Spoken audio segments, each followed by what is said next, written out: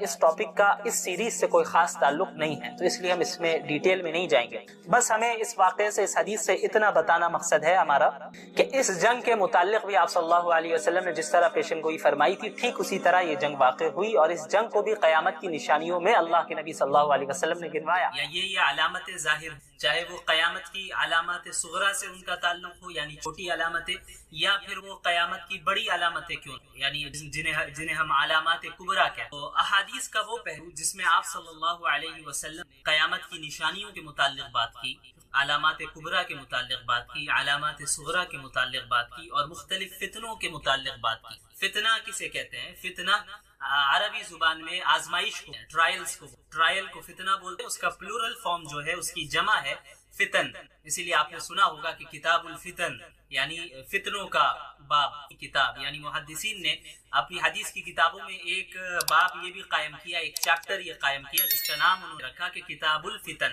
یا باب الفتن یا کتاب والملاحم۔ ملحمہ کہتے ہیں بڑی جنگ، گریٹ وار کو ملحمہ، اور اس کا پلورل فارم ہے، اس کی جمع ہے ملاحم۔ تو کتاب الفتن والملاحم یا کتاب الفتن کہا جائے یا احادیث الفتن کہا جائے تو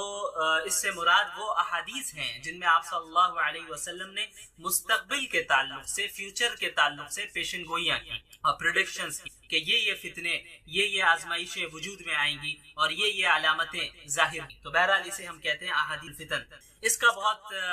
اس کی بہت اہمیت ہے، خصوصاً آج کے دور میں جو ہم 15ویں صدی میں رہ رہے ہیں، اور ہم جانتے ہیں کہ ہمارے ارد گرد بہت سے وجود میں آ چکے ہیں، اور جو دجالی فتنہ ہے اور دجالی فتنے ہیں ان کا بھی وجود ہو چکا ہے، اور اس طرح وجود ہو گیا ہے کہ وہ دجالی فتنے پوری دنیا میں پھیل گئے، اور اب بس انتظار ہے دجال کی شخصیت کے خروج کا، کہ اب بس اسی کا نکلنا باقی ہے۔ باقی آپ صلی اللہ علیہ وسلم نے قیامت کے متعلق جو چھوٹی نشانیاں بیان کی ہیں، جنہیں ہم علامات صغرا کہتے ہیں، جو چھوٹی نشانیوں میں ان کا شمار ہوتا ہے، انہیں ہم علامات صغرا کہتے ہیں۔ تو یہ علامات صغرا جو ہیں تقریباً 99% پوری ہو چکی ہیں، آج کے 15ویں صدی میں ہیں۔ ہم اگر پیچھے اپنے دیکھیں، پوری تاریخ کو دیکھیں اور آپ صلی اللہ علیہ وسلم کی احادیث کو پیش نظر رکھیں تو ہمیں معلوم ہوتا ہے کہ جو علامات صغرا ہیں، چھوٹی نشانیاں ہیں، وہ تقریباً 99% پوری کی ہیں، اور 1% میں بڑے احتیاط کے ساتھ کہہ رہا ہوں کہ باقی ہیں۔ اس کے بعد پھر علامات کبریٰ کا یعنی آغاز ہو، اور علامات کبریٰ کے متعلق آپ لوگ جانتے ہی ہیں جو 10 بڑی نشانیاں ہیں، قیامت کے متعلق 10 بڑی نشانیاں ہیں جن کے متعلق آپ صلی اللہ علیہ وسلم نے فرمایا میں سے ایک نشانی بھی آ گئی تو اس کے بعد پھر جلدی پیدر پہ دوسری نشانیاں بھی آنے لگیں گی۔ تو ان احادیث کے اس پہلو کے متعلق ہمیں ایک چیز اور جان لینا چاہیے کہ یہ جو احادیث ہیں، جب آپ صلی اللہ علیہ وسلم مستقبل کے متعلق پیشن گوئی فرمائی یا کسی علامت کے متعلق بات کی، تو ظاہر سی بات ہے کہ آپ صلی اللہ علیہ وسلم جب اس حدیث کو بیان فرما رہے ہیں تو اس وقت تو وہ فتنہ یا وہ علامت تو ظاہر نہیں ہوئی، ظاہر سی بات ہے وہ فیوچر کے متعلق پریڈکشن ہے، فیوچر کے متعلق پیشن گوئی تھی۔ تو بعد میں اس کا وجود آیا، یعنی اس کا وجود بعد میں۔ تو مثلا اگر اللہ کے نبی صلی اللہ علیہ وسلم کسی ایک نشانی کی طرف اشارہ کیا اور کسی ایک فرقے کی طرف اشارہ کیا، اور اس اشارہ کرنے کے بعد تقریباً چوتھی یا 5ویں صدی اس نشانی کا وجود ہوا یا اس فتنے کا وجود، تو ظاہر سی بات ہے کہ اس کے وجود سے پہلے جو زمانہ گزرا ہے اور جو علماء گزرے انہوں نے اپنے زمانے کے اعتبار سے ان کے پاس جو قرآن و حدیث کا علم تھا اور جو بصیرت اللہ تعالیٰ نے انہیں عطا کی تھی، اس کے مطابق انہیں اس حدیث کی تشریح مطلب ایکسپلینیشن، اس حدیث کی ایکسپلینیشن، اس کی تشریح انہوں نے اپنے علم کے مطابق کی، حالانکہ وہ فتنہ یا وہ نشانی اس وقت تک ظاہر نہیں ہوئی، وہ نشانی ان کے زمانے میں نہیں آئی تھی، تو انہوں نے اپنے اعتبار سے تشریح کر لی۔ لیکن بعد میں جب اس کا وجود ہو گیا تب 100% ہمیں معلوم چل گیا کہ آپ صلی اللہ علیہ وسلم نے جو یہ بات ارشاد فرمائی تھی اس سے مراد یہی فتنہ ہے، اس سے مراد یہی نشانی ہے جو کہ ظاہری طور پہ ہمارے سامنے نظر آ رہی ہے۔ تو مثلا ایک آپ صلی اللہ علیہ وسلم نے کوئی نشانی بیان کی اور اس کا وجود کب ہو رہا ہے، اس فتنے کا وجود، نشانی کا وجود کب ہو رہا ہے، ظہور کب ہو رہا ہے، 5ویں صدی میں۔ تو ابھی 500 سال تک جن علماء نے ایکسپلینیشن اور تشریح کی انہوں نے اپنے اعتبار سے کی۔ تو ممکن ہے یہ ضروری نہیں ہے کہ 100% تو ان علماء نے وہی 100% اسی مطابق وہ فتنہ وجود میں آیا ہو، بلکہ وہ تبدیل ہو سکتا ہے، کیونکہ علماء نے اپنے علم کے اعتبار سے اس حدیث کو ایکسپلین کیا، لیکن جب اس فتنے کا وجود ہوا، جب اس نشانی کا ظہور ہوا، تبھی اسی وقت ہم سمجھ سکتے ہیں کہ اچھا ایگزیکٹ یہ مطلب تھا، ایگزیکٹ مطلب کیا تھا وہ اسی وقت پتہ چل سکتا ہے۔ اسی طرح ہم آج 15ویں صدی میں ہیں، تو وہ نشانیاں جو 1400 سال میں اب تک ظاہر ہو چکی ہیں اور وہ فتنے جو وجود میں آ چکے ہیں کے متعلق تو کوئی دو رائے نہیں کہ آپ صلی اللہ علیہ وسلم نے پہلے ہی کوئی فرما دی تھی اور وہ چیزیں بالکل ظاہر ہو چکی ہیں، ہم دیکھ رہے ہیں ماضی میں ظاہر وہ چیزیں، اور آج بھی فتنہ وہ وجود میں آ چکے ہیں۔ لیکن بہت سی نشانیاں ایسی ہیں جو ہمارے زمانے میں بھی، آج 21 میں بھی ابھی ان کا وجود نہیں ہوا ہے، وہ نشانیاں نہیں آئی ہیں۔ جیسے اگزامپل کے طور پر آپ قیامت کی بڑی نشانیاں لے لیں، تو قیامت کی جو بڑی نشانیاں ہیں وہ ظاہر سی بات ہے ہمارے زمانے میں ابھی ظاہر نہیں ہوئی، وہ ان فیوچر ہوگی، وہ نشانیاں ظاہر ہوں گی۔ تو ان احادیث کو علماء کرام اپنے زمانے کے اعتبار سے ایکسپلین کرتے ہیں، لہٰذا اس میں علماء کے درمیان اس کی ایکسپلینیشن میں کچھ تھوڑا بہت اختلاف ہو جاتا ہے۔ مثلا آپ نے سنا ہوگا بہت سے لوگ کہ یاجوج ماجوج کے متعلق جب بات ہوتی ہے تو بعض لوگ کہ نہیں، یہ جو یورپین کنٹریز کے لوگ ہیں، یا بعض کہتے ہیں یہ جو چائنا کے رہنے والے یہی لوگ یاجوج ماجوج ہیں، اور بعض کہتے ہیں کہ نہیں، یہ صحیح معنی میں ایسے افراد ہیں جو ابھی بند ہیں اور وہ کہاں ہیں ہمیں نہیں معلوم۔ تو ایسی کے متعلق ہمارا کیا رویہ؟ ہمارا رویہ ہونا چاہیے کہ کسی بھی ایک عالم کو اس کی تشریح کو لے کر دیگر تمام علماء کی رائے کی تردید نہیں کرنی چاہیے، کیونکہ اس کا تعلق فیوچر سے۔ ہاں، اس بات کی پاسبلٹی ہے کہ فلاں عالم جو بات ارشاد فرما رہے ہیں ایسا سچ ہو سکتا ہے، اور فلاں جو کہہ رہے ہیں وہ بھی سچ ہو سکتا ہے، لیکن دونوں میں سے زیادہ صحیح رائے کون سی ہے، یعنی صحیح رائے بھی کون سی ہے، یہ تو اسی وقت ہمیں معلوم چلے گا جب فتنے کا وجود ہو جائے گا، جب وہ نشانی ظاہر ہو جائے گی۔ تو اس سے پہلے کسی ایک رائے پر حتمی فیصلہ کر دینا کہ نہیں فلاں عالم دین نے یاجوج ماجوج کے متعلق جو رائے دی ہے بس وہی صحیح ہے، اس کے متعلق کوئی رائے صحیح نہیں ہے، یہ زیادتی ہوگی، ایسا کرنا مناسب نہیں ہے، کہ اس کا تعلق فیوچر سے، اور فیوچر اللہ کے سوا کوئی نہیں جانتا، اور وحی کا سلسلہ منقطع ہو چکا ہے۔ اللہ تعالیٰ کے متعلق اگر کوئی بات بندوں کو بتاتے تو اللہ کے نبی صلی اللہ علیہ وسلم کے ذریعے بتاتے، لیکن اب نبوت کا سلسلہ بند ہو چکا ہے، تو اب فیوچر کے متعلق کوئی دعویٰ نہیں کر سکتا، اس کا علم صرف اللہ کے پاس ہے۔ تو اب کون سی ایکسپلین، کون سی تشریح صحیح ہے ان فتنوں کے متعلق جو فتنے ابھی وجود میں نہیں آئے ہیں، جن کا تعلق مستقبل سے ہے، تو وہ تو اسی وقت ہمیں پتہ چلے گا، لیکن ہم تمام علماء کے آراء کو، اوپینینز کو ہم پاسبلٹی کے طور پر لے سکتے ہیں کہ فلاں عالم اس کے متعلق، اس نشانی کے متعلق یہ رائے ہے، اس بات کا امکان ہے کہ یہ بات صحیح، اسی طرح فلاں عالم کی یہ بات ہے، یہ رائے ہے، اس بات کا امکان ہے کہ رائے صحیح۔ ہاں، ہم یہ کہہ سکتے ہیں سے زیادہ بیٹر اوپینین کون سا ہے، ان میں سے زیادہ بہتر رائے کون سی، ہم یہ تو کہہ سکتے ہیں، لیکن کسی ایک عالم دین کی رائے کو لے کر ہم اس طرح کا فیصلہ کریں کہ باقی تمام علماء کی رائے کو یعنی تردید کر دیں اس کی اور اسے رد کر دیں، یہ درست نہیں ہے، کیونکہ ان نشانیوں کا تعلق مستقبل سے ہے جو ہمارے زمانے میں ان نشانیوں کا اب تک وجود نہیں ہوا ہے۔ اور میں نے بتایا کہ جو نشانیاں وجود میں آلریڈی آ چکی ہیں تو پھر ظاہر سی بات ہے اس میں کوئی دو رائے نہیں۔ تو یہ رویہ ہمارا ہونا چاہیے احادیث فتنی والملاحم کے تعلق سے خصوصاً۔ چلیے، تو احادیث فتن میں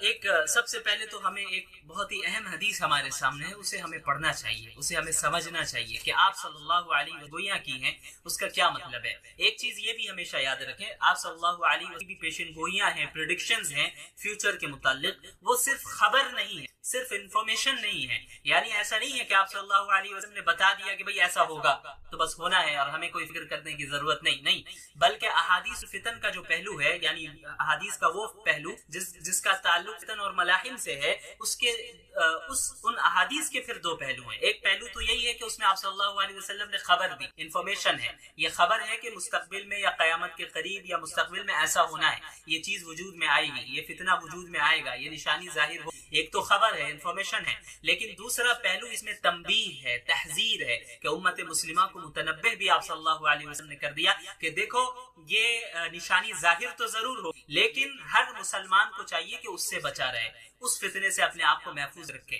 اس آزمائش سے اپنے آپ کو محفوظ رکھے، اس نشانی سے اپنے آپ کو بچا کے رکھے، وہ خود جو ہے شقاوت میں مبتلا نہ ہو جائے، وہ خود گمراہی میں مبتلا نہ ہو جائے، یا ان گمراہیوں وجود میں لانے میں وہ شریک نہ ہو جائے، ان فتنوں کو وجود میں لانے میں وہ شریک نہ ہو۔ لہٰذا جب بھی ہم ان احادیث کا مطالعہ کریں، ان احادیث کو پڑھیں جن کا تعلق